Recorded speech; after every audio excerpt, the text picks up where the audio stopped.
जब हम एकांत में यात्रा करते हैं तब वो परिवारजक स्थिति होती है। शास्त्रों में इसका अर्थ है मतलब भ्रमणशील साधु की स्थिति होती है। जब भ्रमणशील साधु एकांत में चलता है तब वो सिर्फ स्थानों को परिवर्तित नहीं कर देता आगे जाते जाते, बल्कि वो बाहर से भीतर तक की यात्रा करने लगता है।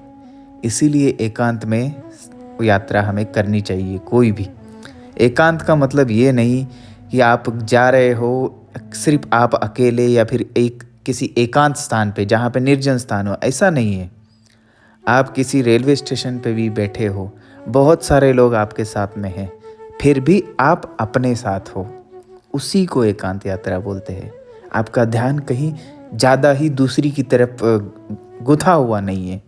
आपका ध्यान अपने ऊपर ही है कि मैं किसको देख रहा हूँ, मैं क्या कर रहा हूँ, और लोग कर भी रहे हैं दूसरी चीज़ें, मैं उसको देख भी रहा हूँ, फिर भी आप अपना मंथन कर रहे हैं। और उसकी स्थिति क्या है, उस स्थिति में अगर आप आए तो क्या होगा, ये आपका मंथन चालू होना चाहिए अपने आप से।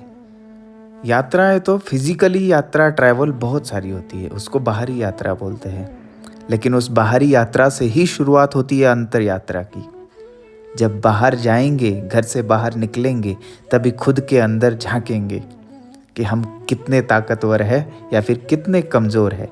ये जब बाहर निकलते हैं तभी समझ में आता है। इसीलिए यात्राएं की जाती थी।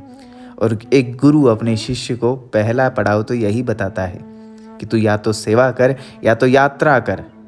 सेवा करने से अपने स्ट्रेंथ का पता लगता है, यात्रा करने से स्ट्रेंथ, हम उस स्ट्रेंथ को कहाँ कहाँ यूज़ कर सकते हैं वो पता लगता है। तभी एकांत में यात्रा करनी चाहिए। मेरी बात को वही समझेगा जो खुद के साथ रहा हो, खुद को समझता हो और खुद के अंदर के उस इंसान को समझता हो।